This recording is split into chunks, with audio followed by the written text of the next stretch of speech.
ప్రియులారా, బాగున్నారా? దేవుని వాక్యాన్ని క్రమంగా చదువుచున్నారా? ప్రార్థించుచున్నారా? మన జీవితంలో మనము ఎదురు చూడనటువంటి సంభవాలు, సంఘటనలు జరుగుతూ ఉంటాయి. శోధనలు మనలను చుట్టుకొని మనకెంతో బాధ కలిగించినప్పుడు, ఆ శోధనలు మనలను విడిచిపెట్టిపోయిన తర్వాత మనం ఇలా అనుకుంటూ ఉంటాం, ఇలాంటి శోధనలు ఇక నా జీవితంలో ఎప్పటికీ రాకూడదు అని.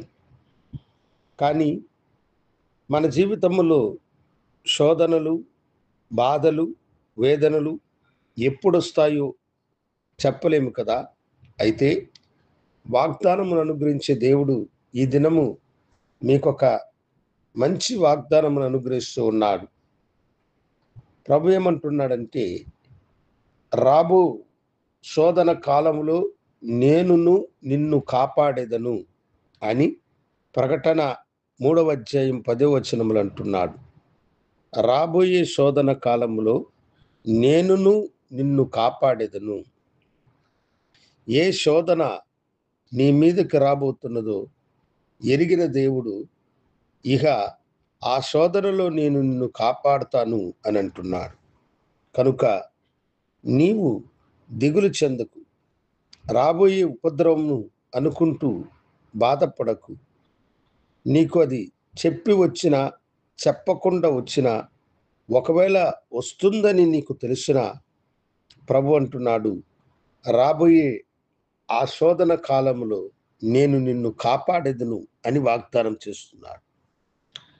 సృష్టికర్త అయినటువంటి దేవుడు మనకు తోడుగా ఉన్నాడు.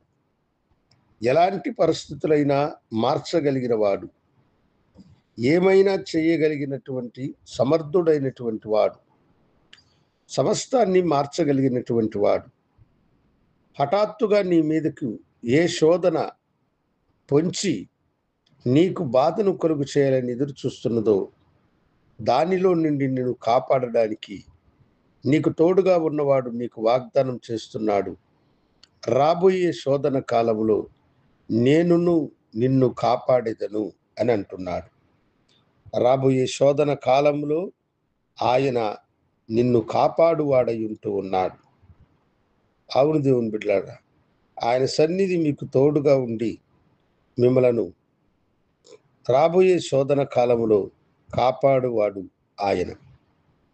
ఒకసారి ప్రభు అయిన యేసు శిష్యులు యేసుతో కూడా సముద్రములో వారు ఒక చిన్న దోణిలో ప్రయాణము చేయుచు ఉన్నారు. అలసిపోయున్న ప్రభు నిద్రిస్తూ ఉన్నాడు గనుక హఠాత్తుగా సముద్రము ఉప్పొంగి తీవ్రమైన గాలులు వీస్తూ ఆ నావ అటు ఇటు కొట్టుకుంటూ ఉన్నది. శిష్యులు అనుకున్నారు, ఈ నడి సముద్రమున నిశ్చయముగా మనము మరణించుట తప్పదు. ఈ శ్రమలో నుండి, ఈ కష్టములో నుండి, ఈ బాధలో నుండి నన్నెవరు కాపాడును అని వారు అనుకుంటున్నారు.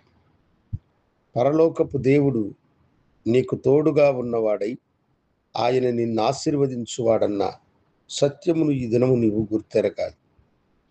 నిద్రించుచున్న యేసు దగ్గరకు వెళ్ళి వారు, బోధకుడా, మేము నశించుచున్నామని చెప్పారు.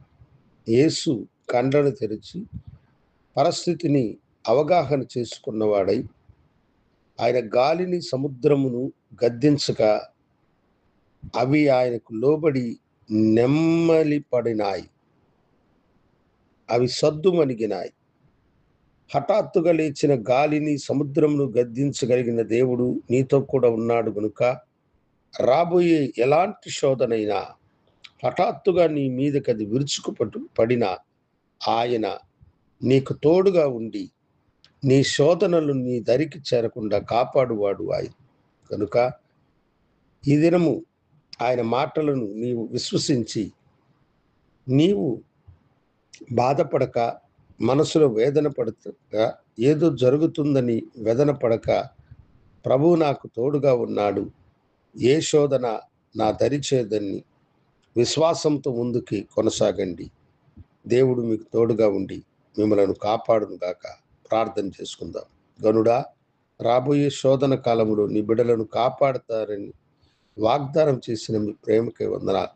బిడ్డలను కాచి కాపాడి తప్పించమని యేసు నామమున అడిగి వేడుకొంచున్నాము తండ్రి. ఆమేన్. శుభోదయం. ప్రభు మిమ్మలను దీవించునుగాక. ఆమేన్.